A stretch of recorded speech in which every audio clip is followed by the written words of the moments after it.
Ողջույն Հայաստանի հայրաքաղաք Գյումրի։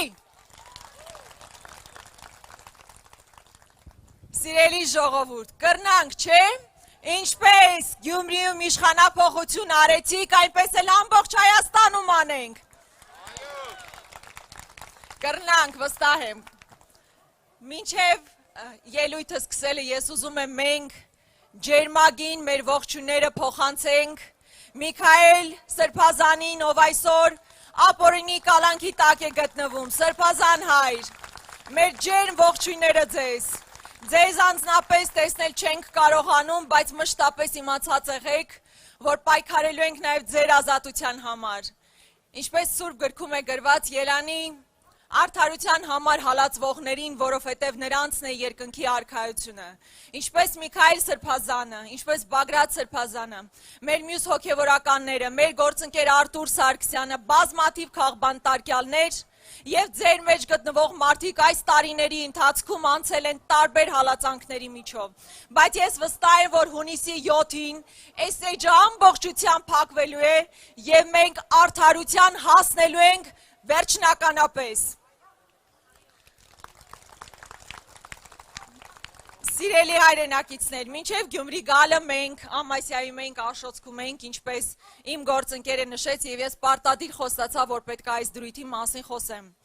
Շիրակի մարզում մոտ 5 տասնյակ դպրոց փակվելու է առաջիկայում։ Սա մեծ խնդիրներ է ստեղծելու տվյալ համայնքների համար։ Եվ մենք ասում ենք,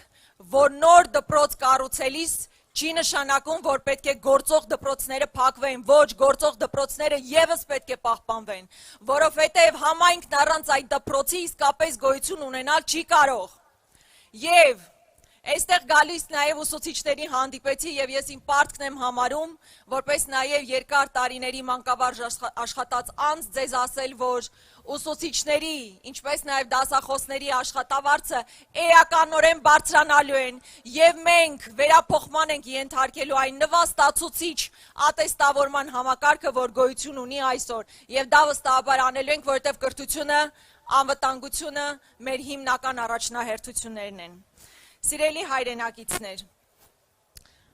մենք ամբողջ Հայաստանով պտտվում ենք Երևանում տարբեր մարզերում, ջերմ շփումներ ենք ունենում, հաճելի զրույցներ, երբեմն տարբեր դիտարկումներ կամ քննադատություններ, բայց միայն տեսեք, թե զուգահեռ իրականության մեջ, երբ իշխող մեծամասնությունը գնում է որևէ տեղ, այցելության ինչ է տեղի ունենում։ Ընդամենը 11 օրերի ընթացքում մեկ մարդ արդեն ինքնասպանություն է գործել, այն բանից հետո, երբ ՔՊ-ի պաստառը հանել է պատից, դրանից հետո նրա նկատմամբ քրեական հետապնդում է հարուցվել և վերջինս ինքնասպանություն է գործել։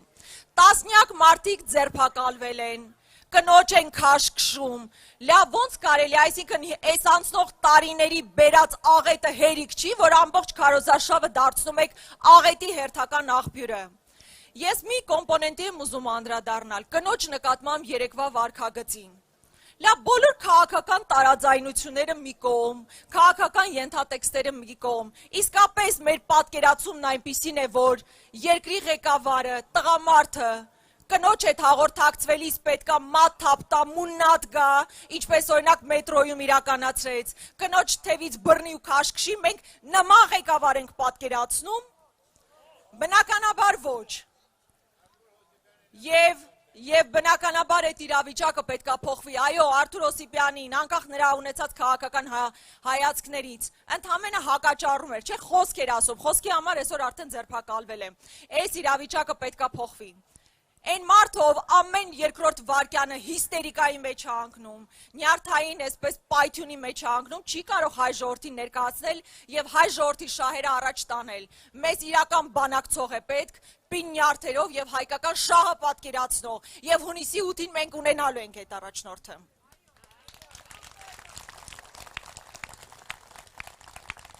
Տեսեք,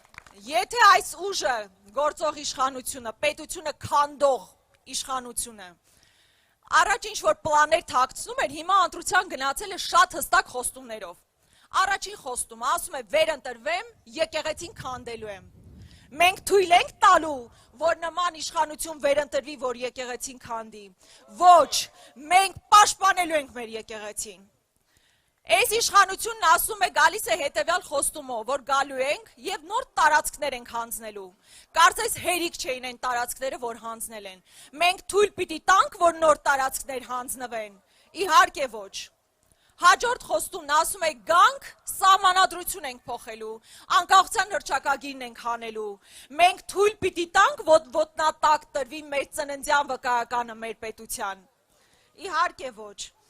Եվ հետևաբար մենք հունիսի 7-ին ճակատագրական ընտրության առջև ենք կանգնած եւ ես վստահ եմ, որ մենք տեր ենք կանգնելու մեր եկեղեցուն, մեր հավատքին, մեր սահմանադրությանը եւ միմյանց հոգատարությամբ ենք լինելու, որովհետեւ այն խայտարակ պարակտվածությունը, որ կա մեր ժողովրդի միջև, անընդունելի է եւ դա պետքա վերացվի։ Այնպես որ ժողովուրդ